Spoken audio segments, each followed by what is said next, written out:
Today, and we have a very special program for you going across the country celebrating Mandela's 100th birthday.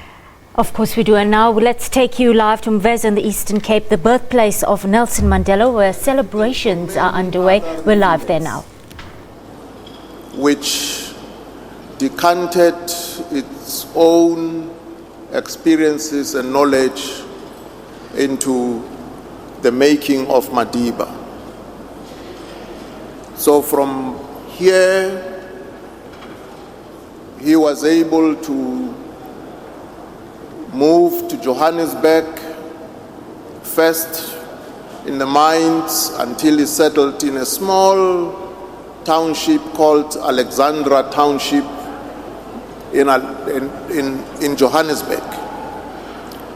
And Alexandra Township happened to be a catchment area for people who came from all over Africa, who lived together, cheek by jowl, without regard to anyone's place of origin. And so Alexandra Township, in a word, was cosmopolitan because it brought together peoples from all over Africa. And like the river which decants into the oceans literally embrace all continents. Madiba was able to join the movement, the mainstream movement of resistance against colonialism and apartheid. And it was through this movement that his influence, his stature grew in leaps and bounds. Madiba was never one to ask of others what he was not prepared to do.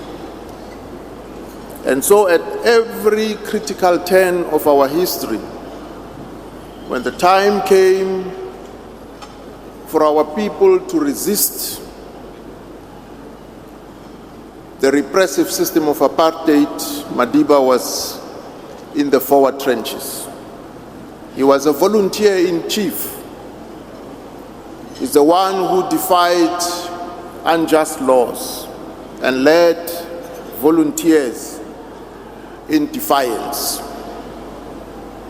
And when the time arrived for our people to refuse to accept that their organization has been outlawed, Madiba, in his own words, said, there comes a time in the life of every nation when the choice is either to surrender or to fight. And he declared that our people were ready to fight. And therefore, he was instrumental in establishing Umkhonto weSizwe. And it was in pursuit of securing training for recruits of Umkhonto weSizwe that he had to leave the country without a passport.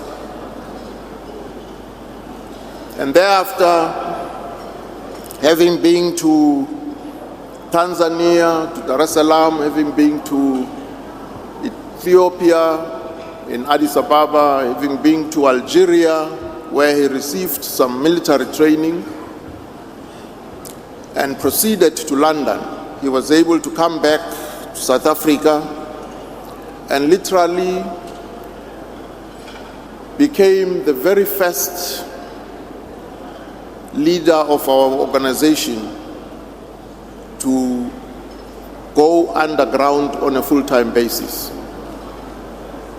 And eventually he was apprehended at a small town of Howick, having gone to Groutville to brief the then President General of the ANC, Chief Albert Luthuli, on his trip throughout Africa. And he was tried convicted and sentenced to 5 years imprisonment for leaving the country without a passport. And it was during his term of incarceration, serving these 5 years, that the raid was conducted at Lily's Leaf Farm, where the High Command of Umkhonto weSizwe was apprehended. And these are the twists of history, because actually the High Command had moved from Lily's Leaf. They had found a different place next to the Cradle of Humanity, a farm called Travalane. But they had to go back to Lily's Leaf for the last time for 2 reasons. The first reason was that they were engaged in a debate over a document called Operation Maibuye, which was the strategy they were going to employ to turn this country upside down. And one of the discussants, Rusty Bernstein, was under house arrest and could always afford to jut out to Lily's Leaf Farm, participate in the discussions, and dash back home to be on time when the police come to check whether he's behind doors or not. But this farm Travalane was further away and would have made it impossible for him to participate in the debates.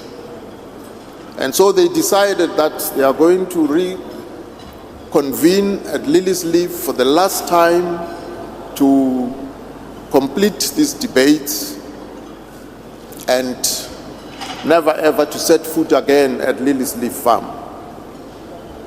That was the first reason. The second reason was that among them was Walter Sisulu.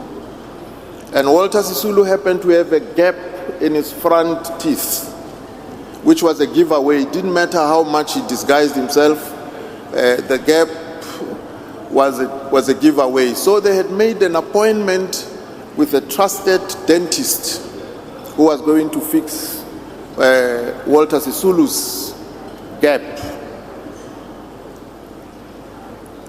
And so 4 of them, Dennis Goldberg behind the wheel, Walter Sisulu in the Kumbi, Gavin Beki in the Kumbi, Raymond Mhlaba in the Kumbi, who had already relocated to Travalane, drove back on that fateful morning, drove back to Lily's Leaf. Lo and behold, on that very day, Lily's Leaf Farm was raided by the security police, and they were all apprehended, including Ahmed Kathrada and Rusty Bernstein. Madiba was not there because he was already behind bars serving 5 years imprisonment. But Madiba had also stayed at Lily's Leaf when he was underground. And so he had left his notes, handwritten notes. Now Madiba used to read a lot and also take copious notes. Even in meetings of the organization, he would be taking notes all the time through all the discussions. So he had left his notes at Lily's Leaf Farm, but his 6th sense told him that he should ask the lawyers to go back to Lily's Leaf and find these notes, his personal notes, and destroy them. Now, these lawyers were his comrades. And people with a sense of history never destroy notes. So instead of finding the notes and destroying them, they instructed Arthur Goldreich, who was the main occupant of the main house on the farm, to find the notes and hide them. So Arthur Godreich followed his instructions, found the notes, and hid them in the coal bunker at the back of the house. So during this raid, when the security police turned the place upside down, Madiba's notes were found in the coal bunker, in his own handwriting. And this is what linked him up with the Rivonia trialists. So they fetched him, serving his 5 years. Who knows? Had these notes been destroyed, probably our history would be different. But to cut a long story short, Madiba was brought back to join the rest, and he was actually charged as accused number 1 in the Rivonia trial. And the rest is history. We know from then they were all convicted and sentenced to life. And in those days, life meant life. There was no possibility of remission or your sentence being reduced. So the intention of the system was that they were all going to serve life. So all the African prisoners were sent to Robben Island, and Dennis Goldberg, because he was a white man, was incarcerated in Pretoria prison. And all of them were to serve life. On Robben Island, they started classes to teach those of their comrades who were not literate. And the starting point was to train them, and these are adults, not young people. And because they were adults, they all brought with them a wealth of experience, because they had lived and worked and so on. And they knew labels of many things in life. And so these literacy classes were very popular. The first step to train someone who's illiterate, who's an adult, is to train that person to draw straight lines, horizontal and vertical. And thereafter to draw circles of different sizes and semicircles. And if a person is able to do that, that person is literate. Because all numbers are a combination of straight lines and circles or semicircles. And all alphabets are a combination of straight lines and circles and semicircles. So anyone who can write, draw straight lines and circles is literate. Particularly if it's an adult, because such a person already has experience. So one of the most popular literacy classes were conducted by Umtomdala Herigwala from Pietermaritzburg. And because before being incarcerated, he was a teacher by training, so he had ways of explaining very complex concepts in illustrative, simple language. Until, of course, Herigwala conducted a session on the universe. And in this class, he explained that the sun does not move at all. And that the sun is static, whereas the earth and the moon rotates around the sun. And as it is rotating around the sun, it also revolves on its own axis. So there are two movements at once. And so these old geezers listened to Herigwala very attentively, explaining the universe. And after the class, when they were doing an assessment of the lesson for the day, One of them said, "Kwewu, ugwala sasimthembe kangaka madoda. Kutheni xoka ngolo hlobo?" And the other confirms that uyakhumbula phaa elalini sikhula kunye indlu yakokwethu ijonge kweli cala. Sikhula nje ijonge kwelo cala sikaze siyifumane ngenye imini ijonge kwelinye icala. And the other one, the third one says, intoni ethethwa ngugwala?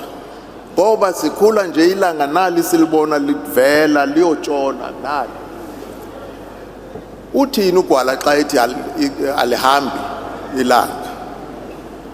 And so these were the effects of a combination of scientific lessons on the one hand and the lived experience of adults who believed what they know. Then there was an elderly person, I won't give you his name, who also said he was very enthusiastic about education, obtaining education. But he says, you know, he wants to start, he was totally illiterate. So when the, various standards are explained to him, he says, no, he would love to start with a BA degree so that it would be easier for him thereafter to do matriculation and junior certificate right up to standard 6. He felt that if he tackles the difficult one, because he was told that this BA is a bit difficult, so he'll tackle that one first. That was the enthusiasm and confidence that he had for education. But I'm here really to, on behalf of the Nelson Mandela Foundation as a trustee, to lend support to the efforts of Nkosi Zwelivelile in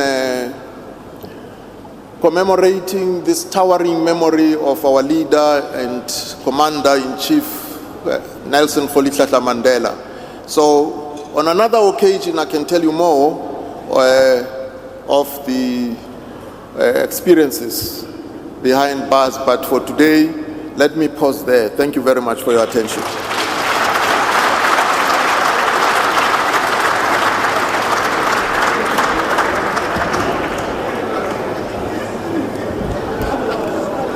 Thank you so very, very much for talking on this auspicious